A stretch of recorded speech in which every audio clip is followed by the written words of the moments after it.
एक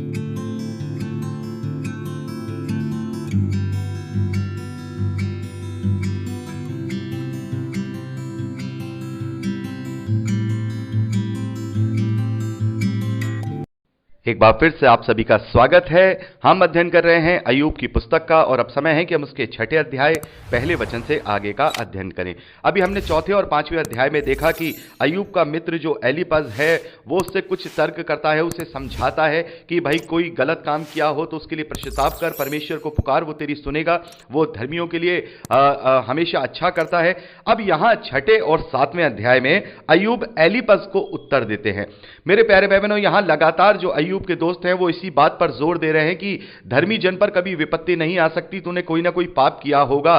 और यहां लगातार जो अय्यूब है वो अपना तकलीफ और दर्द उन्हें बताते हुए ये समझा रहे हैं कि मेरे पास ऐसा कोई कारण नहीं है जिससे मैं ये कह सकूं कि ये इसके कारण से मेरे ऊपर ये विपत्ति आई है, बल्कि ये जो विपत्ति है, ये जो मेरे ऊपर पीड़ा है, ये परमेश्वर की ओर से ही आई है। और जब ये परमेश्वर की ओर से मुझ पर आई है तो फिर मैं परमेश्वर को दुहाई नहीं दूंगा, क्योंकि परमेश्वर अगर चाहता है कि मैं ऐसा जीवन जीऊं तो मैं ऐसा जीवन जीते ही मर जाऊंगा।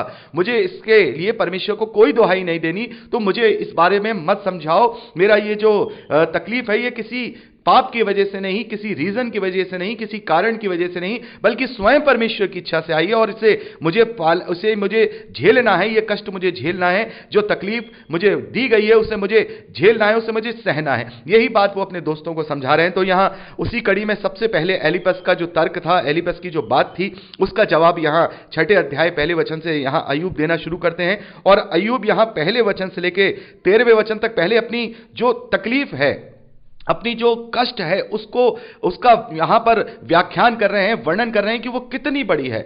और यहां अय्यूब कह रहे हैं कि तुम्हें समझ नहीं आ रहा है कि मेरी जो तकलीफ है, मेरी जो परेशानी है वो कितनी बड़ी है। पहले तो यहां पहले अध्याय से लेकर, माफ कीजिएगा, पहले वचन से लेकर 13वें वचन तक यही बात एलीपज को वो समझाते हैं, अय्यूब समझाते हैं। यहां दूसरे वचन से लिखा है, भला होता कि मेरा खेद तोला जाता और मेरी सारी विपत्ति तुला में रखी जाती, क्योंकि वह समुद्र के बालू से भी भारी ठहरती, इस कारण मेरी बातें उतावली से हुई हैं। तो यहां पर अय्यूब उनसे कह रहे हैं कि मेरे भाई एलीपज, अच्छा होता कि कोई ऐसा तराजू होता जिसमें मेरी ये सारी विपत्ति को रख के तौला जाता कि मेरे ऊपर जो विपत्ति आई, जो मेरे ऊपर जो परेशानी आई है वो कितनी भारी है।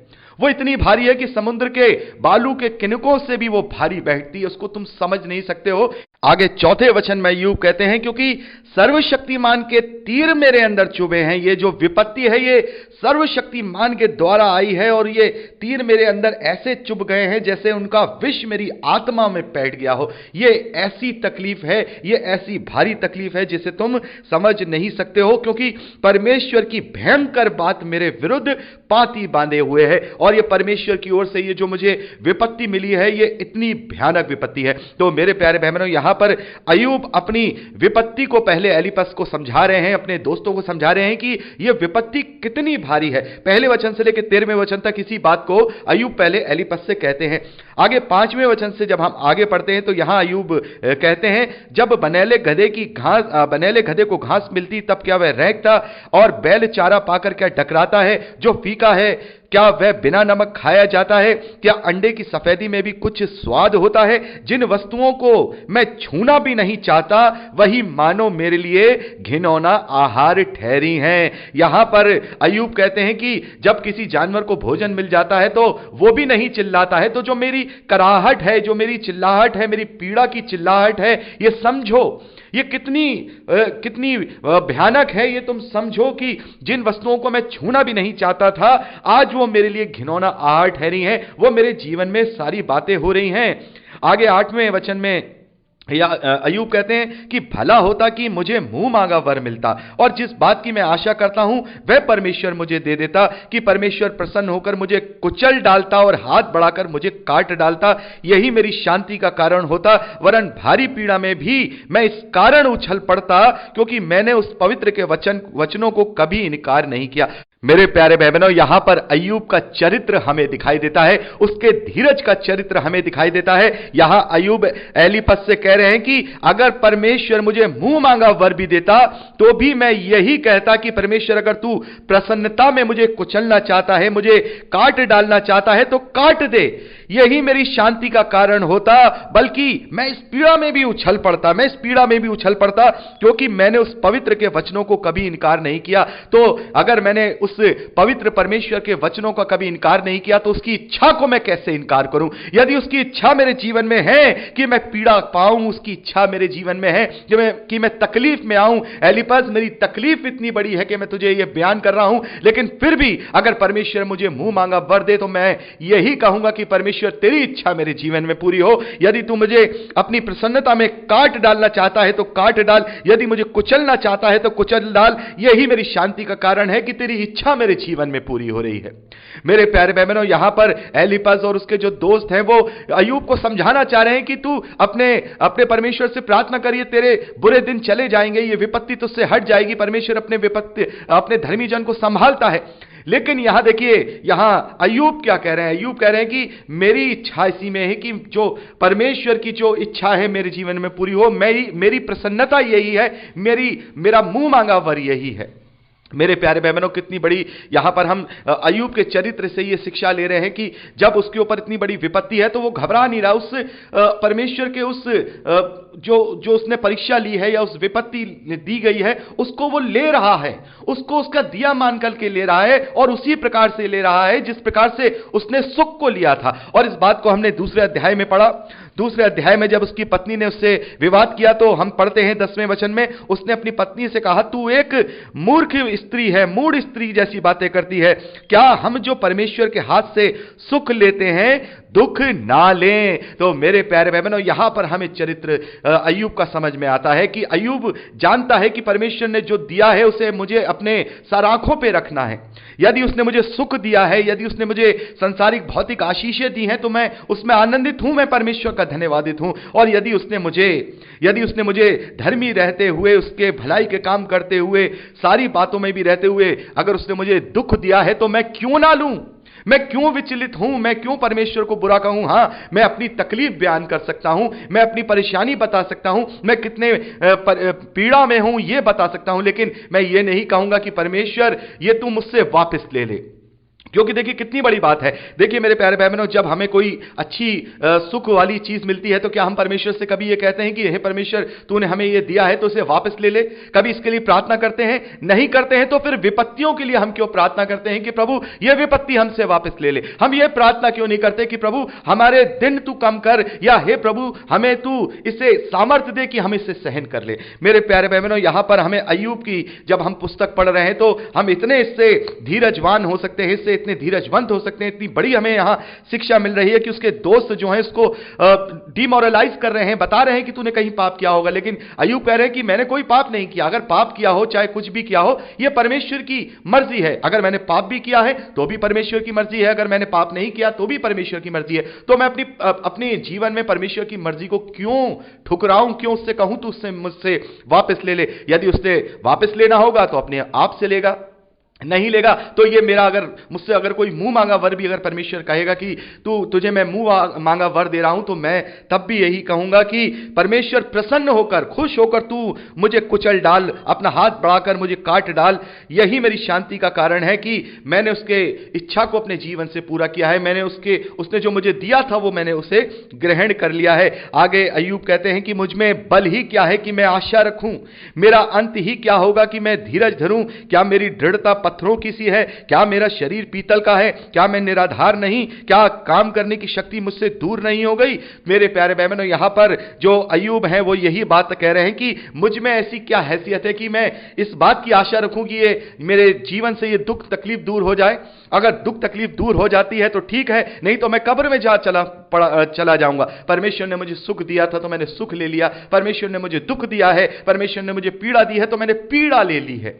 उसकी इच्छा अपने जीवन में मैंने ऊपर रखी है। आगे हम 14वें वचन से लेकर के आगे पढ़ते हैं तो यहां पर हम देखते हैं कि अय्यूब कहते हैं कि जो पड़ोसी पर कृपा नहीं करता वह शक्तिमान का भय मानना छोड़ देता है। यानी यहां अय्यूब कह रहे हैं कि मैंने कभी अपने जो पड़ोसी है उससे कृपा करना नहीं छोड़ा, मैंने कभी भी कोई ऐसा काम करना नहीं छोड़ा, क्योंकि अगर छोड़ा होता तो फिर मैंने परमेश्वर का भय मानना छोड़ दिया होता।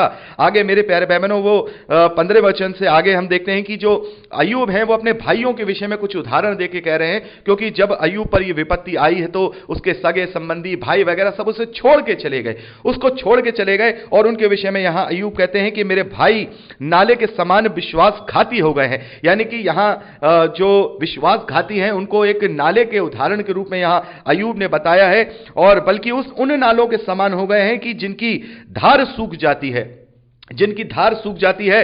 यानी कि जो समय मतलब के जिन्हें बोलते हैं ना, मतलब पे तो अपने हो जाते हैं और मतलब जब निकल जाता है तो पराये हो जाते हैं। वो यहां पर अपने सगे संबंधियों के विषय में अय्यूब एलीपस से कह रहे हैं कि वो उन नाले के समान हैं जिनकी धार सूख जाती है। क्योंकि मेरे प्यारे बहनों, हम देखते हैं बहुत सारे ऐसे हमारे सगे संबंधी, हमारे नातेदार, हमारे रिश्तेदार, हमारे भाई, हमारे पड़ोसी, हमारे दोस्त ऐसे होते हैं कि जब हम अच्छे जीवन को जी रहे होते हैं तो बड़ा ही हमारे साथ देते हैं, हमारे साथ आते हैं। लेकिन जब हम विपत्तियों में पड़ते हैं तो वो सबसे पहले हमारा साथ छोड़ करके चले जाते हैं। क्योंकि वो लोग केवल मतलब के लोग होते हैं। वो नालों के समान है जिनकी धार सूख जाती है और वे बर्फ के कारण काले से हो जाते हैं और उनमें हिम छिपा रहता है, परंतु जब गर्मी होने लगती है तब उनकी धाराएं लोप हो जाती हैं। यहां इस बात से समझ रहे हैं, ये उन नालों के समान वो लोग होते हैं जो अच्छाई में तो साथ देते हैं, लेकिन जैसे ही गर्मी पड़ती है, यानी कि जैसे ही कोई विपत्ति आती है, उनकी जो धाराएं होती है, जो वो धाराओं के लिए वो जो कह रहे हैं कि भाई इन धाराओं से हम तुम्हें सांत्वना देंगे, हम तुम्हारे साथ रहेंगे, वो लोप हो जाती हैं। उनकी वो अच्छाइयां लोप हो जाती हैं, उनकी संगति लोप हो जाती है। उस जैसे नालों में गर्मियों के समय में उनमें पानी जो है लोप हो जाता है, वैसे ही उनकी वो संगति लोप हो जाती है। जब किसी व्यक्ति में कोई विपत्ति आती है, गर्मी के रूप में कोई विपत्ति आती है, वो लोप हो जाती है। जब कड़ी धूप पड़ती है तो वह अपनी जगह से उड़ जाते हैं। ऐसे नाले अपनी जगह से उड़ जाते हैं। यहां पर जो नाले का जो यहां पर वर्ड यूज हुआ है, ये वो नाले नहीं है जो हम शहरों में नाले देखते हैं। ये वो नाले हैं जो स्रोतों के नाले बहते हैं, जिसमें पानी बहा जाता है, उन्हें भी नाला कहा जाता है। और ये पानी के सोते हैं। ये ऐसे सोते हैं कि जब इनमें बारिश होती है तो धारा फूट जाती है, गर्मी होती है तो धारा सूख जाती है। ऐसे ही ये मतलबी लोग होते हैं मेरे प्यारे भाई बहनों, जो लोग केवल अच्छाई के समय में तो साथ खड़े होते हैं, लेकिन जैसे ही किसी पर बुराई देखते हैं उससे दूर चले जाते हैं। तो अपने सगे संबंधियों और अपने भाइयों के उदाहरण के रूप में यहां पर अय्यूब यहां उन्हें दे रहे हैं कि वे घूमते घूमते सूख जाती हैं और सुनसान स्थान में बहकर नष्ट हो जाती हैं। तेमा के बंजारे देखते रहे और शबा के काफिले वालों ने उन्हें रास्ता देखा। वे लज्जित हुए क्योंकि उन्होंने भरोसा रखा था और वे वहां पहुंचकर उनके मुंह सूख गए। यानी कि ये उन नालों के समान होते हैं। ये ऐसे लोग जो विपत्तियों में साथ छोड़ देते हैं, ये उन लोगों के समान होते हैं। जैसे मान लीजिए मेरे प्यारे भाई बहनों, मुझ पर कोई विपत्ति आई, मुझ पर कोई परेशानी आई और मुझे लगा कि मेरे भाई मेरे साथ खड़े हैं, मेरा परिवार मेरे साथ खड़ा है, लेकिन मेरी विपत्ति में वो छोड़ के चले गए। तो ये उन लोगों के समान है जब लोग उनके पास आते हैं, उनमें से पानी पीने के लिए, सोचने के लिए आते हैं और उन्हें वो सूखा पाते हैं। मैंने उनको सूखा पाया और वो वहां जो मेरे भाई थे वो इस प्रकार से मुझे छोड़कर चले गए। और अब यहां पर देखिए जो अय्यूब है वो कहते हैं, उसी प्रकार अब तुम भी कुछ ना रहे, मेरी विपत्ति देख के तुम डर गए हो। मेरे प्यारे भाई बहनों, यहां पर एलीपस से वो कह रहा है कि तुम भी उन्हीं के समान बन रहे हो, तुम भी उन्हीं के समान बन रहे हो जो तुम मुझसे इस प्रकार की बातें कर रहे हो। तुम भी कुछ उन्हीं के समान बन रहे हो क्योंकि तुम मेरी विपत्ति देख कर डर गए हो। मैं अपनी विपत्ति से नहीं डरता हूं। परमेश्वर ने मुझे सुख दिया था, मैंने सुख लिया। परमेश्वर ने मुझे दुख दिया था, मैंने दुख ले लिया है।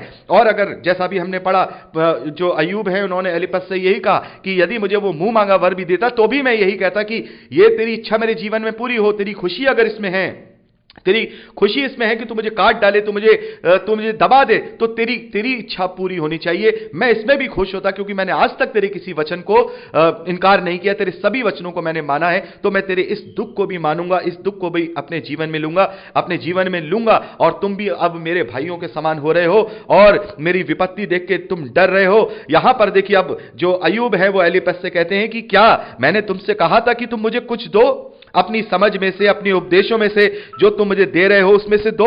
मैंने तुमसे कहा था, मैंने तो नहीं कहा कि तुम मुझे ये सारी बातें बताओ। आगे लिखा है, या मुझे सताने वाले के हाथों में से मुझे बचा लो या उपद्रव करने वालों के वश में से छुड़ा लो। मैंने तो तुमसे नहीं कहा कि ये सारी बातें तुम मुझे बताओ या तुम मेरी कमियों को बताओ कि मेरे अंदर कहां गलतियां हुई हैं। मैंने तो तुमसे नहीं कहा। या मैंने तुमसे कहा कि भाई मुझे शिक्षा दो, देखिए 24वें वचन में, कि मुझे शिक्षा दो और मैं चुप रहूंगा और मुझे समझाओ कि मैंने किस बात में चूक की है। मैंने तुमसे नहीं कहा, ये तुम अपने आप से कह रहे हो। जब मैं तैयार हूं जब मैं तैयार हूं परमेश्वर के दुख को लेने के लिए, हां मैं अपनी पीड़ा का वर्णन कर रहा हूं, मैं तकलीफ में हूं, मैं इतनी तकलीफ में हूं कि अगर तराजू में तोलोगे तो वो पीड़ा समुद्र के बालू के बराबर बैठेगी। काश वो तराजू होता जो तुम तोल लेते, लेकिन फिर भी देखो मैं ये कहता हूं कि प्रभु ने मुझे, परमेश्वर ने मुझे दिया है, मैंने उसको लिया है, और अगर उसकी प्रसन्नता इसी में है तो मैं इसमें खुश हूं। मैं खुश हूं। मैं ये तो चाहता हूं कि मेरा जीवन कम हो जाए, मेरा जीवन कम हो जाए। हमने तीसरे अध्याय में पढ़ा कि मेरा जीवन समाप्त हो जाए, लेकिन मैं ये नहीं चाहता हूं कि मेरे जीवन में परमेश्वर का प्रसन्नता, परमेश्वर के ये जो पीड़ा दी गई है ये कम हो जाए, क्योंकि उसने दी है। पर मैं चाहता हूं ये पीड़ा मेरे से सहन नहीं हो रही तो मेरा जीवन कम हो जाए। मैं ये कहता हूं कि काश मेरा जीवन कम होता, काश मैं अपनी माता के गर्भ में से ही गिर गया होता तो ये मुझे परमेश्वर के इस चीज को झेलना नहीं होता, लेकिन मुझे झेलना ही है क्योंकि परमेश्वर ने मुझे दिया है। तो मेरे प्यारे भाई बहनों, अय्यूब के चरित्र से हमें यह शिक्षा लेनी है कि यदि कोई विपत्ति आती है तो उसे परमेश्वर का मान के हम ग्रहण कर ले। हम ये सोच ले कि परमेश्वर जो करता है हमारे लिए वो अच्छा ही करता है, उसकी ही योजना में है। जब उसने सुख दिया है तो सुख को भी हम धन्यवादी के से ले लें, धन्यवादी के साथ ले लें। यदि उसने विपत्ति दी है तो वो भी हम धन्यवादी के साथ ले लें, क्योंकि परमेश्वर कभी भी किसी को किसी की सामर्थ से ज्यादा परीक्षा में पढ़ने नहीं देता है। तो मेरे प्यारे भाई बहनों, यहां पर हमने 25वें वचन तक का अध्ययन किया है। इसके आगे का अध्ययन अब हम परसों करेंगे। तो आज के लिए इतना ही। प्रभु आप सबको बहुत आयत की आशीष दे। Praise the lord. जय मसीह की।